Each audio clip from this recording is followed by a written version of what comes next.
کسی ایکسپرٹ، کسی گراؤنڈ کے آدمی کی یہ بات ہوتی ہے کہ جب وہ کوئی میسج دیتا ہے تو یہ کہتا ہے کہ یہ میسج انفارمیشن کے لیے نہیں ہے، صرف یہ میسج امپلیمنٹ کے لیے ہے، اس کی اپلائی ہونا چاہیے۔ اور اسی لیے میں یہ کہوں گا اپنے آپ سے، آپ سب سے، سارے موجودین سے، کہ اہل الحدیث ہی اصل اہل سنت ہیں اور یہی اصل اسلام والے ہیں۔ ہم اگر حقوق انسانیت کو جانتے ہیں اور اسی طرح حقوق اہل ایمان کو جانتے ہیں، اہل علم کو جانتے ہیں اور اسی طرح علماء کو جانتے ہیں، جماعت اور جمعیت کو جانتے ہیں، تو اس کو برتنا ضروری ہے، برتنا۔ معلومات کوئی چیز نہیں، معلومات میں تو مغضوب قوموں کے پاس سب سے زیادہ علم ہے۔ تو یہ اہم میسج ہے۔ اور 1 منٹ میں اپنی بات ختم کروں گا۔ ناظم اسٹیج آگے مجھے 10 منٹ کا وقت بارہ دیا تھا آپ نے، لیکن بہت تھا۔ میں تو درخواست کر رہا تھا اپنے ذمہ داروں سے کہ میرا وقت زیادہ مفید جن کو بولنا ہے انہیں دیا جاتا تو مجھے زیادہ خوشی ہوتی، لیکن کانفرنس میں شریک تھا اور حکم کا پابند ہوں تو مجھے حاضر ہونا پڑا۔ ایک بات اور کہوں گا، احترام انسانیت کے نام پر، احترام انسانیت ایک اسلام کا بنیادی پہلو ہے۔ اس کے تصور کو واضح کرنا، اس کے دائرے کار کو واضح کرنا اہل علم کی بنیادی ذمہ داری ہے، بلکہ فریضہ ہے۔ احترام انسانیت اسلام کا ایک بنیادی پہلو ہے، اس کے دائرے کار کو واضح کرنا بہت ضروری ہے، بڑا نازک پہلو ہے۔ موضوع جیسے وقت کے تقاضے کا سب سے اور بڑا بنیادی اور اہم موضوع ہے، ویسے اس کے پہلوؤں پر نظر رکھنا، غور کرنا، اس کو سمجھنا سمجھانا اس سے زیادہ اہم موضوع ہے۔ کہیں احترام انسانیت کے نام پر عقیدہ برباد نہ ہو، توحید برباد نہ کی جائے، ولا اور برا کے اصول کو ختم نہ کر دیا جائے اور کھیل بنا دیا جائے، احترام انسانیت اور رواداری کے نام پر دین کا تلاعب ہونے لگے۔ یہ بہت نازک مسئلہ ہے، اس لیے میں اپنے علماء سے، اپنے دعات سے، جماعت کے ملک اور بیرون ملک کے ذمہ داروں سے جو دعوت اور اسلام کی دعوت اور مزاج کی نزاکتوں کو سمجھتے ہیں، اس کے دائرے کار پر بات کریں تاکہ لوگ اور ہم سمجھ سکیں کہ احترام انسانیت کا معنی کیا ہے۔ دنیاوی مسئلوں میں، دنیاوی معاملات میں احترام انسانیت کا تقاضا یہ ہے کہ سب برابری ہو، عدل ہو، انصاف ہو، حسن سلوک ہو، اخلاق اور مروتیں ہوں، ظلم نہ ہو، کسی پر ظلم نہ ہو۔ ہمارے نبی صلی اللہ علیہ وسلم نے بات کہی ہے، میں دوسرے دھرم کے گروؤں اور ایکسپرٹ سے کہوں گا کہ اللہ کے نبی نے فرمائی ہے یہ بات کہ ظالم کے خلاف کافر اور نان مسلم کی بد دعا قبول ہوگی اگر ظالم مسلمان بھی ہو۔ ظالم مسلمان بھی ہوگا تو غیر مسلم کی بد دعا اس کے خلاف قبول ہوگی۔ اسی سے آپ سمجھ سکتے ہیں کہ اسلام کے ہاں انسانیت کے ساتھ عدل اور ان کے خلاف ظلم سے بچنے کی کتنی بنیادی تعلیم ہے۔ اور ایک بنیادی تقاضا جو میں کہنا چاہوں گا وہ چھوڑا نہیں جا سکتا، انسانیت کے احترام کا تقاضا یہ ہے کہ انسانیت کے فلاح و بہبود کی بات ہو، اور انسانیت کے فلاح و بہبود کا انحصار ایک اوپر والے اللہ کی عبادت اور توحید میں منحصر ہے۔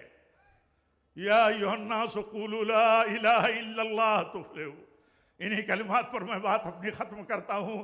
دوبارہ مبارکباد دیتا ہوں مرکزی جمعیت اہل حدیث کے ذمہ داروں کو، بالخصوص امیر محترم کو اور سارے لوگوں کو، کہ اللہ آپ کی کوششوں میں برکت عطا فرمائے، ہم سب کی حاضری کو اللہ تعالیٰ قبول فرمائے۔ وآخر دعوانا ان الحمدللہ رب العالمین، والسلام علیکم ورحمۃ اللہ وبرکاتہ۔